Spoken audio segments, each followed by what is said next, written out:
सायन पनवेल महामार्गावर आता वाहनांच्या रांगा लागल्याचं दिसतंय। जवळपास 2 ते 3 किलोमीटर वाहनांच्या या रांगा लागलेल्या आहेत। बेलापूर जवळ अपघात घडल्यानं ही वाहतूक खोळंबल्याची माहिती मिळते। तर सायन पनवेल महामार्गावर ही वाहतूक खोळंबल्याचं पाहायला मिळतंय। बेलापूर जवळ अपघात घडला त्यामुळे ही वाहतूक खोळंबलेली आहे। जवळपास 2 ते 3 किलोमीटर वाहनांच्या रांगा पाहायला मिळतात आणि आपण त्या संदर्भातली दृश्य सुद्धा पाहू शकतोय। मोठ्या प्रमाणात वाहनांच्या रांगा लागलेल्या आहेत। तर सायन पनवेल महामार्गावर ही वाहतूक खोळंबल्याचं पाहायला मिळतंय।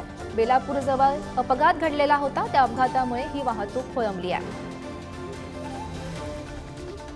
आणि आपण त्या संदर्भातली ही दृश्य सुद्धा पाहू शकतो। जवळपास 2 ते 3 किलोमीटर वाहनांच्या रांगा लागल्याचं आपण पाहू शकतोय। तर या संदर्भात माहिती देत आहेत आमच्या प्रतिनिधी शिल्पा सध्या आपल्या सोबत आहेत। शिल्पा, महत्त्वाची बातमी आपण पाहतोय, सायन पनवेल महामार्गावर या वाहनांच्या रांगा पाहायला मिळताय। सध्याची काय परिस्थिती आहे? नक्कीच गौरी, सायन पनवेल महामार्गावर गेल्या 2 ते 3 तासांपासून वाहनांच्या रांगा लागलेल्या पाहायला मिळत आहेत।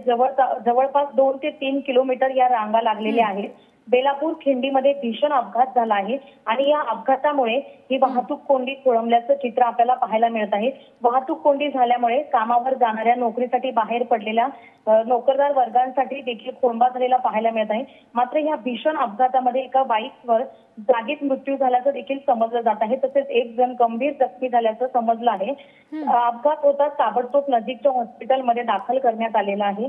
वाहनांच्या रांगा लागल्या असून वाहतूक पोलीस ही वाहतूक कोंडी बाजूला करण्याचा प्रयत्न करत आहेत। गौरी, हो, नक्की शिल्पा, धन्यवाद दिलेल्या या माहितीसाठी।